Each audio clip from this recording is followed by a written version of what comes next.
Live! Ito ang News Vlog, ang nag-iisang channel ni Lexter Hiking TV.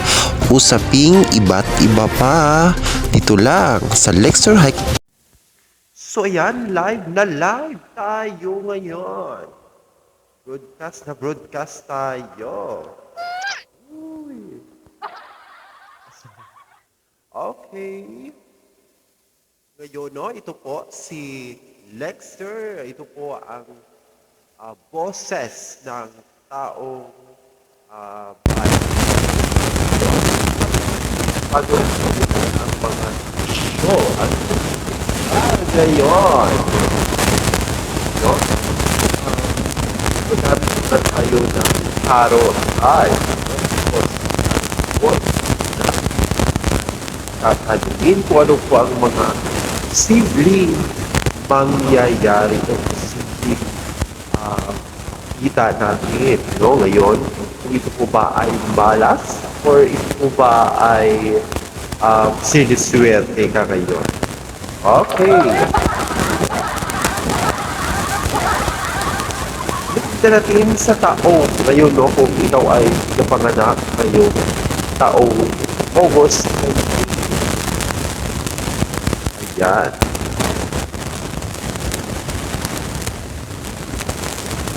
So ayan, sa August 19, tignan natin ang iyong kapalaran at gabay kung ano po ang mga kalabasan ngayon. Okay.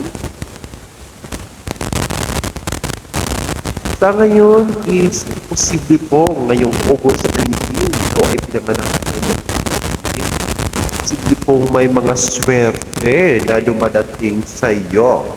At sa nakikita natin dito, posible pong may mga pagmamana or may darating swerte yung taong 2024. At nakikita natin dito, posible pong may mangyayari or may something na magkaganap. Ayan! Ayan po, no, ang ating teaser ngayon.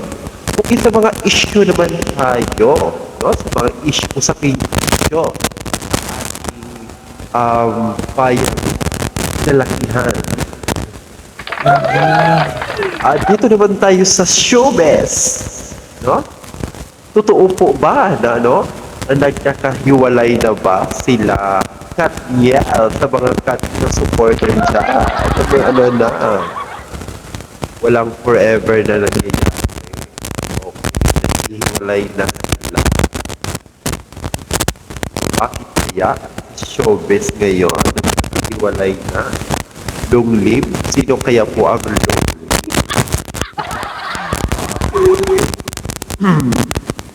At ngayon, no, sa mga pangyayari, posible po ba, no, may mga haka-haka, no? May mga haka-haka po na posible bumalik or mag-apologize. Totoo po ba yan? Or chismis lang, no? Pag-uusapan natin lahat. Hindi ka pa nakasubscribe sa ating YouTube channel, Lexter Hiking TV. Huwag niyo kalimutan, mag-click all bell na para lagi po kayong update sa mga muli, no? Sana po ay mag-subscribe. Huwag niyo kalimutan, no? Mag-subscribe agad-agad sa ating YouTube channel.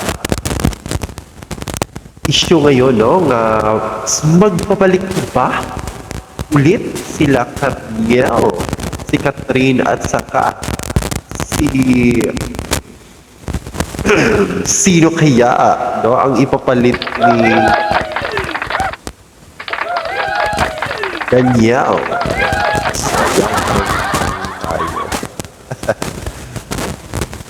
Ayan. Maraming salamat sa walang sawang pagsuporta, no, sa ating YouTube channel.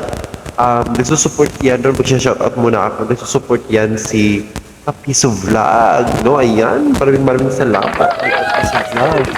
At saka si Mr. Lee Art TV o Lewis yan nagsusupport sa ating YouTube. At saka si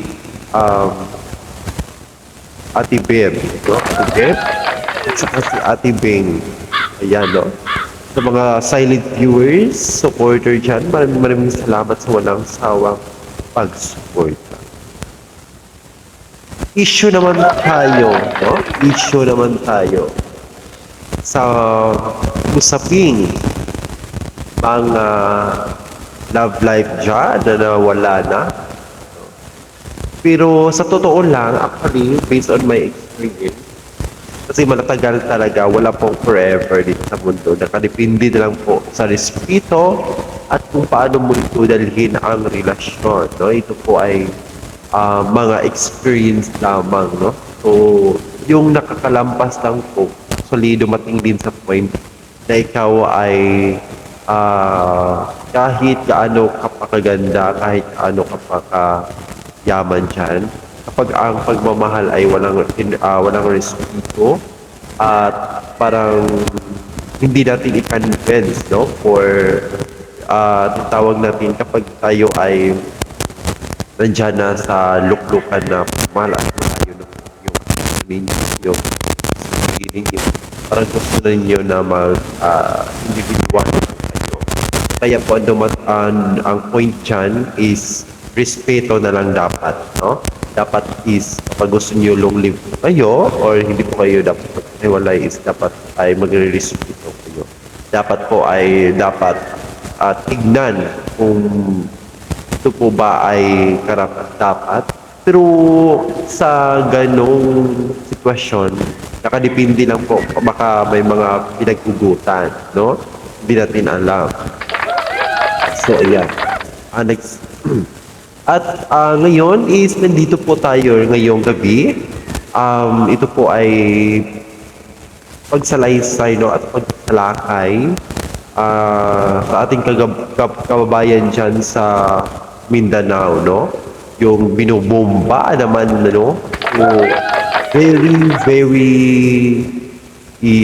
very sensitive yung mga usaping ganon, no? Sa mga taong Kristiyano natin, yung mga kasapi natin, yung mga Kristiyano, binubomba sila while na nagmimisa yung pare, no, sa Christian. So, bakit po kaya, no, mga ganong mga issue? Dapat po ba na ano kaya ang mga posible na nangyayari? Okay, sa usapin naman sa mga taong ganon, yung mga hindi natin alam, no, kung ano po mga posibleng mangyayari ngayong taong 2024. Ito ay haka-haka lamang. Ito po ay mga posibleng may mga mangyayari daw, no? So, ayan, no? Yan po ang ating topic ngayon. Usaping mga crisis, no? Usaping mga politiko.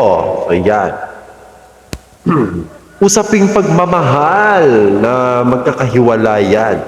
Yan.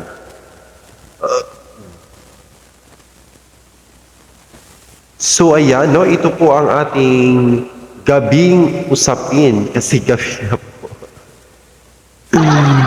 Ayan, no? Maraming salamat talaga, no, sa mga supporter at silent viewers dyan natin. Maraming salamat sa walang sawang pagsuporta ninyo, no? Ayan, God bless po sa inyo. So, ayan. At kasi marami pong nagtatanong kung sila po ba ay magkakabalikan po ba. Ito ay mga haka-haka lamang. Ayan, no? So, ngayon magre-react na tayo kung kahit malayo na kahit matagal na yon, ang iba hindi pa nakaka-move on, na? Sa Miss Universe. Usaping Miss Universe naman tayo, mga ka-hiking. Sa Miss Universe, actually, kung ako po ang tatanungin, dapat po ay kasama po sa Pilipinas ang top 5. Marami po, 100% po yan, no, na dapat ay kasama talaga ang Pilipinas. Sinabotahin. So, ayan, no? Usaping Miss Universe naman tayo. Actually, ngayon lang po tayo tawag nito, nag-react, no? Kasi po, sigurado po kapag ito ay pasok sa top 5, sigurado pong Miss D po ang Miss Universe. Pero actually, sa ngayon is accept naman natin, no, na ang Nicaragua ay ang Miss Universe. Kasi po, ilan na pong decades or something na Miss Universe, wala pang nanalo. Ngayon lang po nanalo ang Nicaragua, no? So, congratulations also sa Nicaragua, no, ang nanalo Miss Universe. Ayan, no? I-congratulate natin, no? Maraming salamat naman, no? Kasi po sila po, ngayon lang po for the first time in their story daw, no? Sa first time pa daw nila na nakakuha ng ganon, no? Yung crown. So ayan, no? Congratulations, Nicaragua for Miss Universe. Ayan. At ngayon is maraming salamat, no, sa mga nagsusuporta din kay Miss D, no? Patay po ang kahit po araw-gabi po sinusuportahan po nila si Miss D. Para lang po sa ganong usaping universe. Basta tayo mga Pilipino, sulit po tayo kapag tayo ay sumusuporta, no? Kung may mga sinusuportahan tayo kahit medyo mahal, laban lang. So ganoon po talaga ang Pilipino. So ayan. maraming salamat din kay tawag nito kay Mr. Lee RTV. Always din siya nagsusuporta, no, sa ating YouTube channel. Yan. So, ayan, yung issue naman ay hindi. Yung ano naman natin, yung tawag nito, yung taong nabigyan natin ng way or K, no? Yung bagong daan, no? Yung nababasahan natin, maraming salamat po sa inyo at ikaw ay nakuha mo na yung goal mo. So, ayan, no? Kay Tarot Boy. So, ayan. Sa taong 1942, tingnan natin yung taong 1942. Kung ano ba mga posibleng, ayan. Una is anxiety, may mga nagaganap, at may mga nangyayari. No, posibleng sunod-sunod po yan ngayong taong 2024.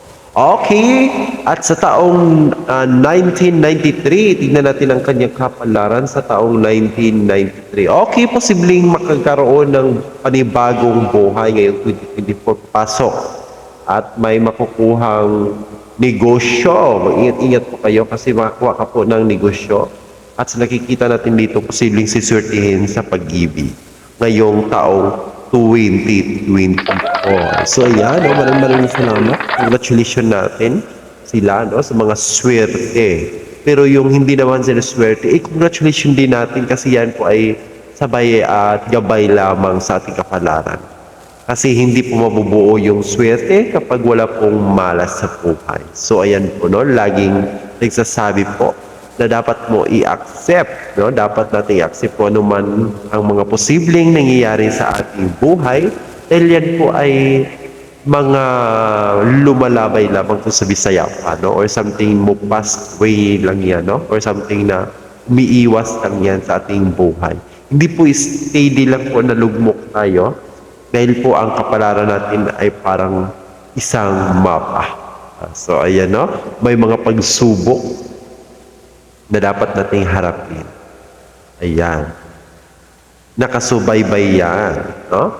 So ayan, no? So ito lang po ang ating mga usapin. Okay, balik naman tayo sa ating mga usapin, sa ating mga main topic. Okay, sa balitang, no? Sa balitang mga Kristiyano or Katoliko, no? Na nagmimisa, mass po yun, no? Mass po yun na binobomba. So ano po ba, no? Ano po ba ang mga posibleng nangyayari sa atin ngayon? Bakit po binubomba sila?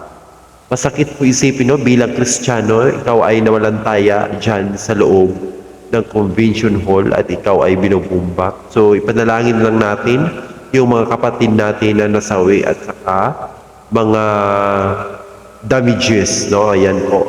Dapat po ay always tayong handa, no, sa anumang mga pagsubok na dumadating sa ating buhay. So ayan. So dito lang po tayo. Ito po si Tarot Boy. At ito po ang Lixer Hiking TV. Kung ikaw ay bago lamang, huwag kalimutan mag-subscribe at mag-like sa ating panibagong video. Ayan po. Maraming salamat.